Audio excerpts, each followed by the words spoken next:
तो hey guys, आज हम आ गए हैं एक और नए टॉपिक के साथ जिसका नाम है एक समान बाह्य विद्युत क्षेत्र में रखे विद्युत द्विध्रुव पर लगने वाले बलयों का आघूर्ण।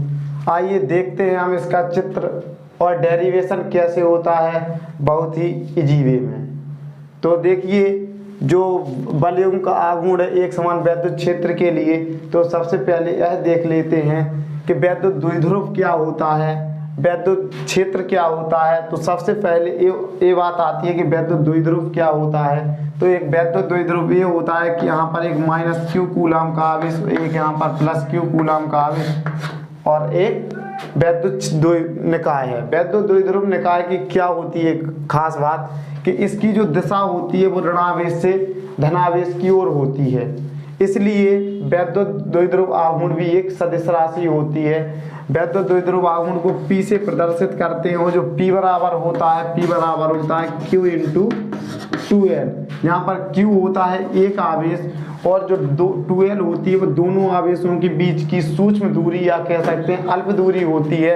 इसका जो हम देखेंगे P बराबर Q इंटू 2L लिखा होगा, यहाँ कहीं कहीं पर 2QL भी लिखा होगा, तो दोनों सही माने जाते हैं। तो आइए देखते हैं इसका चित्र कैसा होता है। तो इसके चित्र के बारे में देखते हैं। तो इसका चित्र होता है, इसमें एक समान बाह्य विद्युत क्षेत्र होता है। सबसे पहले हम एक समान बाह्य विद्युत क्षेत्र बना लेते हैं।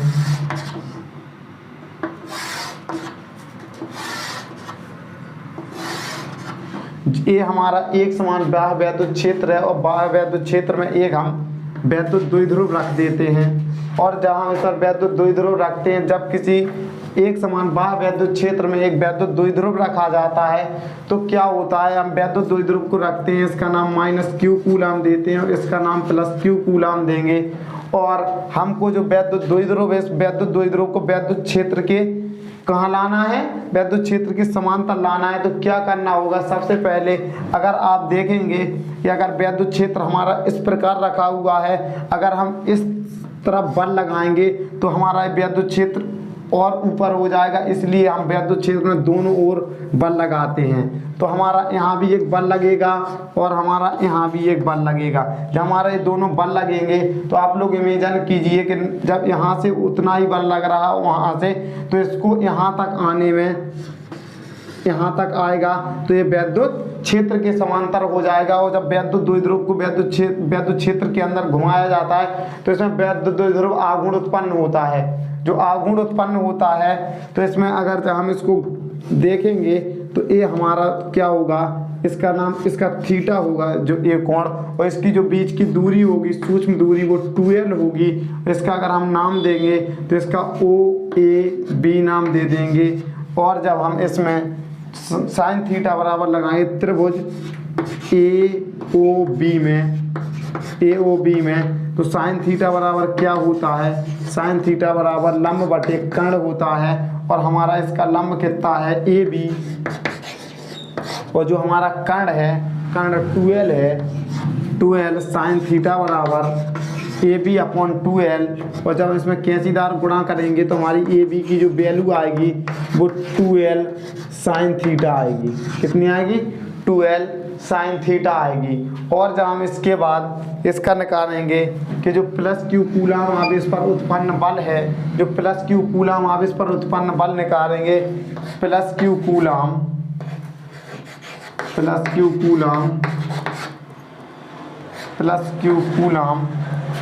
पर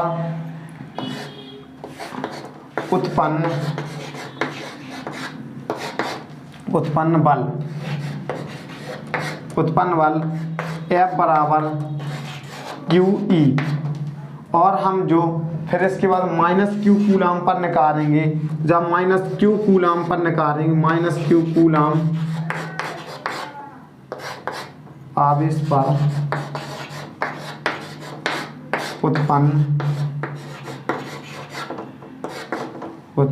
बल, तो F बराबर माइनस का QE हो जाएगा।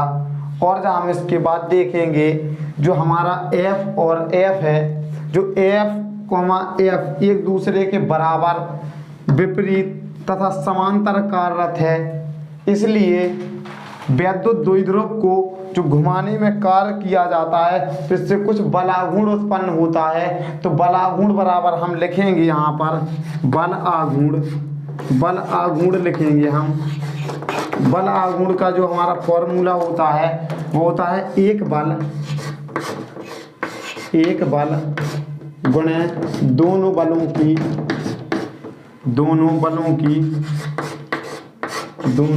की बीच की दूरी। तो हमारा जो एक बल है वो F है और जो हमारे दोनों बलों के बीच की दूरी कितनी है AB। हमारे दोनों बलों की बीच की दूरी है AB। तो जब F बराबर हम लिख चुके हैं F बराबर QE होता है तो F बराबर हम QE रख देंगे और जो हमारा AB का मान यहाँ से निकालेंगे तो AB का मान कितना आएगा 2L sin थीटा। और जब हमारा यहाँ से एक नया सूत्र दिखा कि Q इंटू 2L को अगर हम एक साथ लिख लें Q into 2L E sin theta, अगर हम यहाँ ऐसे लिख लेंगे तो फिर हम देखेंगे Q इंटू 2L बराबर होता है P। तो Q इंटू 2L की जगह हम P लिखेंगे और P के बाद E बचा और E के बाद sin थीटा भी बचा। तो आप लोग देख रहे होंगे कि बल आघूर्ण को हम टॉ से प्रदर्शित करते हैं और इसके बाद हमने यहाँ पर लिख दिया। अगर हम इसको टॉ से प्रदर्शित करते हैं तो टॉ बराबर जो हमारा सूत्र आया टॉ बराबर P sin थीटा। टॉ बराबर क्या आया टॉ बराबर P sin थीटा। और फिर इसके बाद इसकी दो स्थितियाँ विशेष स्थितियाँ बचती हैं वो हम आपको लोगों को बता रहे हैं। पहले आप इतने का स्क्रीनशॉट ले लें। तो आई होप आप लोगों ने स्क्रीनशॉट ले लिया होगा और हम इसकी दो जो स्थितियां हैं उनको भी बताने जा रहे हैं।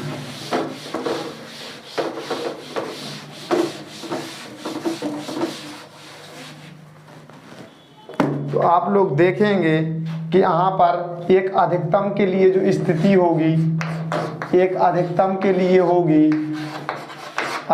के लिए थीटा इक्वल टू 90 डिग्री और तो हम लिखेंगे यहाँ पर टॉ मैक्स यानी मैक्सिमम टॉ मैक्स बराबर PE साइन थीटा की वैल्यू कितनी है 90 अंश।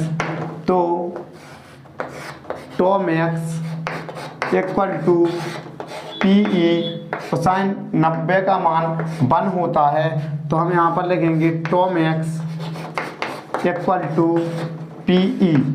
ये हमारा अधिकतम के लिए निकल गया और हमारी दूसरी स्थिति होगी न्यूनतम के लिए। तो न्यूनतम में थीटा इक्वल टू 0 अंश। तो हम यहाँ पर देखेंगे टॉ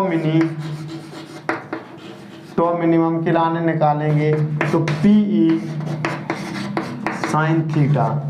और जब हम देखेंगे कि थीटा इक्वल टू हम 0 पुट करेंगे तो टॉ मिनी इक्वल टू PE और साइन थीटा का मान 0 और साइन 0 का मान 0 होता है। तो टॉ मिनिमम इक्वल टू PE गुणा 0 यानी कि टॉ मिनी का जो मान आया है अपना वो 0 आया है। और इसका एक भाग और बचता है कि सर जो हमारा टॉ बराबर P साइन थीटा होता है यानी जो हमारा बल आघूर्ण का जो सूत्र होता है उसका वेक्टर रूप क्या होगा। तो अगर हम इसका वेक्टर रूप या सदिश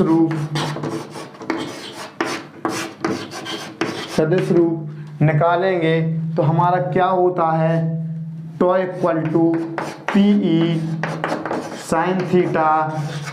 अगर आप लोगों ने वेक्टर के चैप्टर में पढ़ा होगा कि सदिश गुणनफल और अदिश गुणनफल क्या होता है। जो हमारी सदिश राशि होती है उसमें साइन थीटा लगाया जाता है और जो हमारी अदिश राशि होती है उसमें कॉस थीटा लगाया जाता है।